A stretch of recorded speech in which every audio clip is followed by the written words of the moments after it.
Hi, Al here. Well, John Kricfalusi personally asked me to do the intro for the Adult Party cartoon DVD. And what was I going to say? No? You don't say no to John Kricfalusi. Have you seen that guy lately? He's pumped up. He'll beat the living crud out of you. Most of us are familiar with the Nickelodeon classic Ren and Stimpy, a show credited for pushing the envelope in terms of dirtier jokes and gross-out humor in kids shows. It sounds like lowest common denominator kid schlock, but when you sit down and actually watch it, it can be downright hilarious. It was gross for sure, but the fun kind of gross. The early episodes of the show are some of the most innovative stuff in animated entertainment in the early 90s, so much so that Simpsons creator Matt Groening had called it the only good cartoon airing at the time. At least besides his own, of course. A lot of the random and absurd gags and facial expressions can be seen as influential for many subsequent cartoons in general. But sadly, its legacy would take a turn for the worse when its infamous creator, John Kricfalusi, don't worry, I won't harp on any of the treacherous stories around him, there's already enough videos about that, was tasked with creating a revival of the show several years after it ended, this time for adult audiences. It sounded like a great idea on paper, except when you realize that the creator and crew pretty much tried to go out on everything that wasn't allowed on a kid's show. And I mean everything. This show was so bad that when I was getting into Ren and Stimpy as a child, I tried playing an episode for my parents to enjoy, but the episode I ended up playing featured a lot of weirder gags, including eating vomit, the characters living inside a guy's mouth, and sex innuendos. My mom completely banned me from watching Ren and Stimpy again after showing that episode to her. And at the time, I never even noticed anything offensive about it. This was until years later when I researched this supposed adult party cartoon that existed and realized this was the episode I showed my parents by accident. I didn't know at the time. The stuff I saw from the original show before never resembled it at all, but I guess I was just too young and naive to notice. I never watched Adult Party cartoon again after that very day. But that all ends now as I finally dive into the unspeakably awful reboots that tarnish the reputation of one of the most influential cartoons of all time. Everything that people think Ren and Stimpy is today, a lowest common denominator show with horrible toilet jokes and obnoxious characters, is all because of how they're portrayed here. So I'm going to tear this awful show a new one, and put an end to my 13-year journey in discovering the fall of this once great franchise, starting now. It's hard for me to even break down what this episode is about, because there's genuinely zero conflict throughout almost the entire thing. It's just Ren and Stimpy dicking around with awful crap and dick jokes. It starts with them living inside a man's mouth, when they both get tired of living there. There's all these lowest common denominator jokes about Stimpy being forced to kiss a rat's ass, and get shit in his mouth. No, seriously, John K. is literally going down the rabbit hole of 8 Crazy Nights with the reindeer eating shit. There's also this man's nose holes that breathe inside his mouth, which I don't think makes any sense at all, because that's just not how it works. This finally convinces them to leave the guy's mouth, and they move to a spittoon inside of a restaurant. This whole opening portion of them just sticking around inside a guy's mouth takes up more than 5 minutes of the episode, and it fails to progress the story in any way. As soon as they move to the bar, it finally hit me what this version lacks compared to the original. The more child-friendly version of Ren and Stimpy had cleaner and more polished animation and character designs that was sometimes able to descend into crasser humor and more vulgar facial expressions. But all the characters in Adult Party cartoon are always crudely drawn, so when they act incredibly raunchy, which is pretty much just the entire show, the viewer can't help but feel repulsed as a result. It's as confused of what gross out humor is as much as a Friedberg and Seltzer film is confused as to what satire is. So Ren and Stimpy are fine dining in their spittoon, which is honestly kind of dated to have anywhere nowadays. They also ring for a guy to come by so he can sneeze into the spittoon, and Stimpy consumes his booger. Come on, guys! You're not writing a show for monkeys to watch and have them clap and jump in the air at all the vile shit you're throwing at them. This is a show for adults. Adults, apparently. But what kind of 20-something is going to be watching this shit and find it amusing? Well, maybe Chris Chan, but that's a story for another day. The original show made sense to have crass humor because it was for kids, and it didn't go beyond what was Nick appropriate at the time. In fact, the kids' version of Ren and Stimpy manages to be less immature than the version for adults. How do you mess that up, writers? So they're about to have their main course meal when talking potatoes walk over to them to be eaten by them. And I think this sounds like a funny setup, but it would have been a lot funnier had they been eating them without knowing they're alive. Then after their potatoes are mashed, they're missing gravy, so what do? They ring the bell for a guy to come over and vomit some of their gravy. How delightful. There's also a Dr. Stupid gag in this episode, and whereas in the original there was a funny irony and punchline to the jokes in those segments, they just explain the similarity between two gross fluids inside your body, and it's just as tasteless as it sounds. Then they're heading towards bed when Ren throws some cum on the sheets. I wish I was making that up. And then they start doing sex jokes on each other in the form of a baseball gag, and oh yeah, did I mention that Ren and Stimpy are a couple in this? They have sex in bed, and more cum sound effects play in the background, and now I'm killing myself.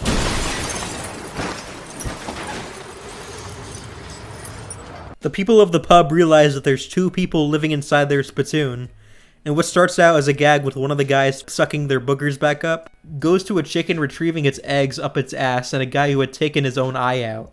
These humans look like they belong more in Squidbillies or something and not a Ren and Stimpy cartoon just because of how fucking ugly they are. Get out of my fucking bar, you vermin sons of bitches! They run away back inside the random guy's body, which is so weird how their size is never established in this since they're a cat and dog. And you think they'd be too big to fit inside there, but whatever, I guess they kind of took liberties with their size in the original show. And it ends with a dick joke. What else? This is honestly one of the worst cartoon episodes I have ever watched. It's plain disgusting, unamusing, and straight up pointless throughout. There wasn't one joke that made me laugh throughout, and pretty much zero value I derived from it. And you know what the worst part is? This is just the beginning. We have 5 more episodes to go. Someone schedule my funeral for later. Ren Seeks Help's reputation precedes itself. If you followed the cartoon community for at least a decade, you've likely heard about this episode's notoriously awful reputation as one of the worst episodes of any cartoon. It opens with Stimpy down in tears over something Ren said to him. It's never outright established what he said, but what we do know is that it's so awful that it has Stimpy yelling at Ren that he needs to get some serious help. The first 5 minutes are mostly just Stimpy crying and screaming over words we never know what were said to him. How can you say those horrible things to me? And I can't help but feel Billy West's absence from voicing this character. Don't get me wrong, Eric Bauza is a great voice actor, but you can tell it's not the same Stimpy that we knew and heard before. Apparently Billy West was so offended by the stories John K had in store for this reboot, that despite voicing both the title characters after John K was fired from the original show, refused to take part in any of this. And who could blame him? Then as Ren reaches a psychiatrist's office, he tells him his life story. He starts out from when he was first born, in a really gross scene that this video would probably get age restricted if I failed to censor, before cutting to Ren as a child, who enjoyed torturing small animals and creatures around him. It's only said that he wanted to inflict the same pain he felt coming out of his mom's rear end onto others, but this reasoning is so flimsy and almost non-existent that it might as well have never been foreshadowed to begin with. To be fair, it was established in the original show that Ren definitely had a darker side to him in episodes like Stimpy's Fan Club, and also the very similarly titled Season 4 episode, Ren Needs Help. What's missing from any of this, though, is any sort of irony or sympathetic motivation for why he has this sadistic side to him at all. In a film like American Psycho, it's almost amusing following this psychotic and dangerous protagonist as he murders his co-workers and innocent people over jealousy and self-entitlement. But he has this super chillaxed and soothing demeanor whenever he approaches said people, with all his knowledge about Huey Lewis and the news, for example, that it makes for a genuinely fascinating character study. In this, though, where the show's obvious intent is to be a comedy, there's no irony or amusement in seeing Ren just kill a bunch of innocent people whatsoever. Ren's just a repulsive piece of shit because he just enjoys torturing other people. There's no actually good motivation behind it. He just does it because he finds it genuinely fun. If there was a side to him that genuinely wanted to become a better person, but he couldn't help but enjoy torturing others, maybe it would be a less unbearable experience for us. Our Lord and Savior Doug Walker has always said that comedy comes from some kind of misery, but there also has to be a side of irony to it. Tom chasing Jerry and trying to eat him ends up being funny because he's always outsmarted by him, and the same goes for the Coyote and Roadrunner. Here it's just shock value for the sake of shock value. So after Ren's parents find out he was maliciously tormenting a poor little frog, they're so appalled that his mother encourages him to add insult to the injury and kill it. But even worse, Ren decides not to even do that so it can be left to suffer for the rest of its depressing life. just like the audience. Mr. Horse is so appalled by his story that he starts beating the shit out of him until Ren strikes back by tearing his face apart and they have to call a mental asylum to lock him up, and it ends with the frog from earlier killing himself, thus putting an end to not only his own misery but the audience's as well. Not often does any work of quote-unquote entertainment provide a glimpse into an insane man's perception of what they qualify as comedy. It beats around the bush so much over the course of the story that is clearly just some angry, delusional man's psychotic and mentally ill mindset, completely diluting any sense of his storytelling. It offers an intriguing yet fucked up look into an arrogant egomaniac's head and his mental stability. Knowing what we do about John K's childhood and his early career, you can't help but see Ren as John K's self-insert. He's the only character he voices in the show. It's the first episode of the series he's directed, and the completely erratic and uncomfortable working habits he forces coworkers to endure only prove this point. John K's father was often negligent and condescending towards his artistic skills as a child. And this story of a man going insane and wanting to make everyone around him miserable is exactly the same internal feelings and frustrations that this horrible man who created and destroyed his own creation had to go through. So, some of you out there wrote me letters saying, hey, give me more of that insane stuff with Ren. You know, give me a whole cartoon just about why he's insane. So I thought that's a good idea. Maybe I'll write one about his childhood. I'll have a cartoon where maybe it opens with he just did something hideous to Stimpy. So hideous that we can't even show it, that I won't even show it in a cartoon. So it's just the aftermath. So we see Ren, like, he's all pitiful and everything, and he's in remorse, and Stimpy's screaming at him. And, you know, you got to know that if Stimpy is mad, Ren must have done something really evil, because Stimpy puts up with anything. But we wrote this cartoon in 1991, and it was deemed too intense for kids back then. So if you have kids, you might want to wait, you know, till they're 36 or something before they watch this cartoon. You can depict an insane person's terrible actions in interesting or compelling ways, but there should be some level of empathy we feel for them even if we disagree with them. But this episode glosses over anything thematically coherent and borders on violence and cruelty just for the sake of violence and cruelty. There's no one to root for in this story. Even the psychiatrist, who you at least expect to be normal, just starts acting like a prick instead of doing something more responsible like, I don't know, actually counseling his patient instead of assaulting him. I can't tell if this episode is worse than the last, but for what it's worth, it is by far the more fascinating product. Whereas the previous episode was just a plotless flail of gross-out gags and innuendos, this provided such an interesting glimpse into the mind of one of the most despicable human beings who has ever worked in the entertainment business. And I don't think that John himself even knows it. So this is a sequel episode to the classic Fire Dog segment from the original show. Except this time, the fire chief all of a sudden transforms into Ralph Bakshi. Yes, that Ralph Bakshi, the guy responsible for having people getting stabbed and murdered in words like bitch uttered in a quote-unquote family picture. So Ralph Bakshi, after being impressed with Ren and Stimpy's work, lets them live inside his place so they're no longer street rats. Overall, the entire plot is just pretty meandering. It's just them both hanging out as Ralph Bakshi tries hitting on a bunch of women after getting to know him. There's a lot of crude humor, but thankfully it's nowhere near as bad as any of the previous episodes. Mostly. Honestly, this episode reminded me of Man's Best Friend, the notably controversial episode pulled from the original after completion that was packaged with the adult reboot. It's a major improvement over the previous episodes, but that's just not saying much. It's just kind of a nothing burger without much charming slapstick or funny gags the original had. The original series often subverted what the title characters expected of a situation. And that's what's missing here, because Ren and Stimpy aren't really learning anything or accidentally causing any mischief. They're just kind of there for the ride. I just don't have much else to say. That flute dance was pretty keynote though. Moving on. Naked beach frenzy! We went back to bottom of the barrel shit real quickly. Ren and Stimpy go to the beach and just get horny over a bunch of human hot chicks. That's literally the plot of the whole thing. There's nothing subversive or clever about it. It's all filled with ass shots of women, all of who are portrayed as just dumb idiots who don't care if they're being groomed or seen as sexual objects. Makes you wonder what this person who conceived this episode really thinks of women. What's more interesting is this infamously was preceded by an introduction on the DVD box set this premiered on, with a video of John K. and his then girlfriend Katie Rice talking about how he liked to draw underage girls he found attractive.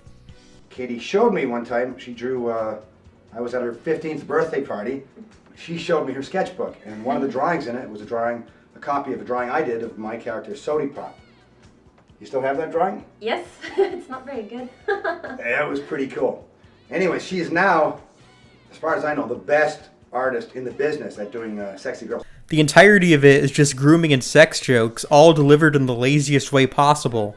Ren wants to fuck all these attractive stereotypes, but then Stimpy steals all the attention away as all the dumb ladies start calling him pussy. Oh, what an adorable pussy! Hey! Let me pet the pussy! Is that a retard? I want to pet the pussy! Get it? Because he's a pussycat, and it has the word pussy in it? Get it? They all start fighting over him until they're distracted by Ren and they're convinced that he's a sand crab.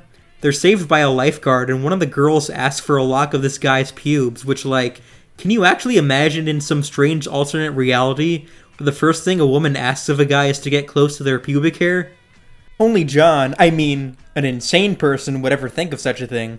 The fact that these girls later on also just let these two animals groom them sexually in the showers just shows how low John K. portrays these women. It only confirms with this episode's portrayal of women as a sexual object with no brains at all, how much of a deeply sexist man Mr. Kricfalusi truly is. And knowing the harrowing stories that would come to light years later only makes this episode even more poorly aged. I guess the shampoo master part was kind of fun, but what else is there to say? It's just as awful as you'd expect.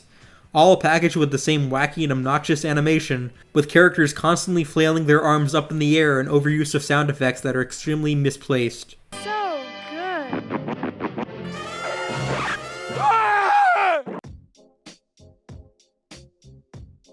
Altruis, I hope I'm pronouncing that right, centers on Ren and Stimpy helping a poor woman and his headless child get a house and avoid poverty.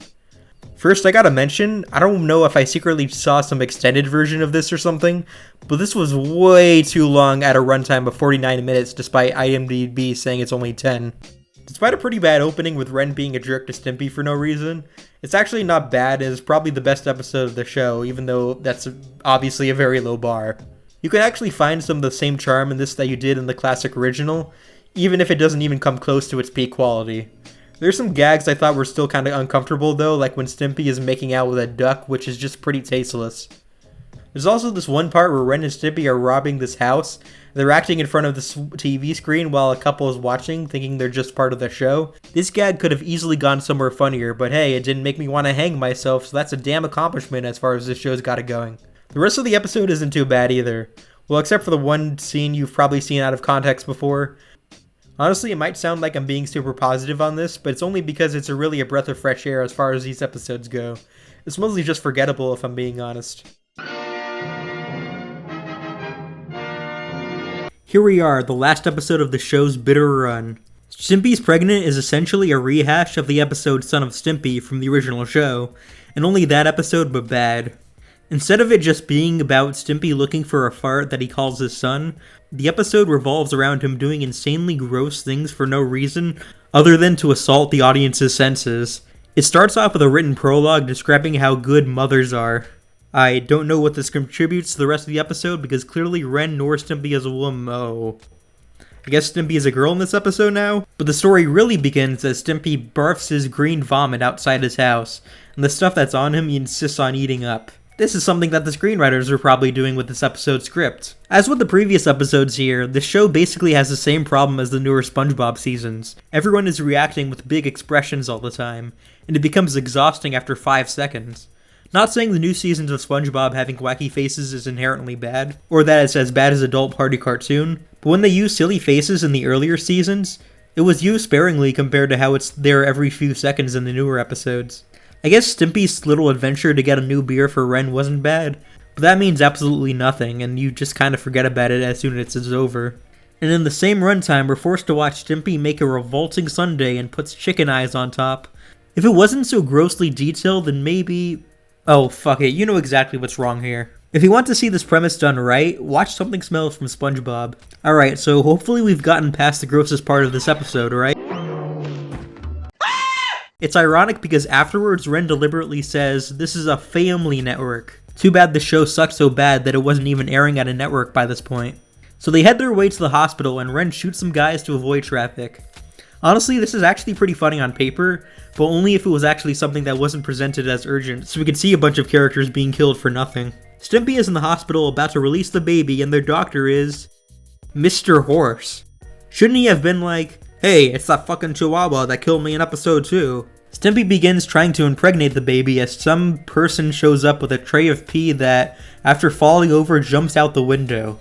I don't even know what that scene was for, but I wish I was nearby a window like that after what I was forced to witness with my own 2 eyes just now. Then Stimpy shits out pieces of poo, and the doctor, not wanting to break the news to him and Ren that they're not actually having a child, meshes them together into one that can apparently talk.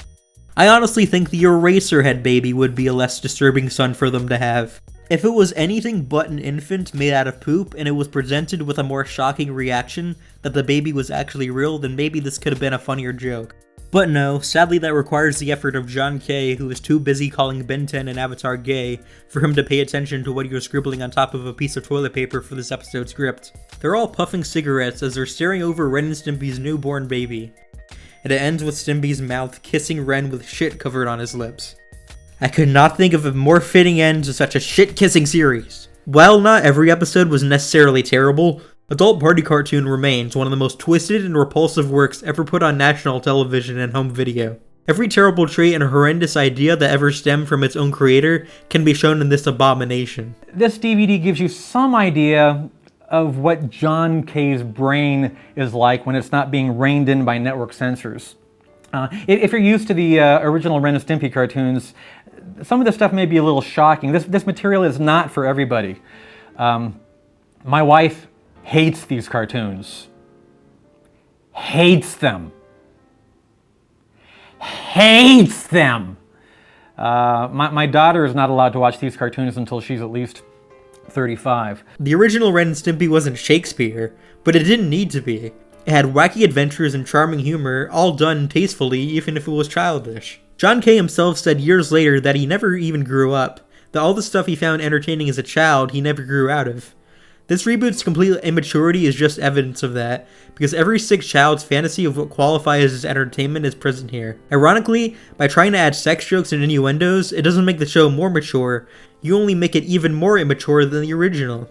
John K finally retired from the animation business in 2020 after the sexual misconduct reports that he received a couple years earlier. There's another Ren and Stimpy reboot in the works right now, and while there hasn't been anything out since the announcement, there's a likelihood that it's in production, with Billy West tweeting earlier this year how he's come back to voice both the title characters. Honestly, as long as Kricfalusi isn't involved or compensated, I'd say go for it. You can only go up from here.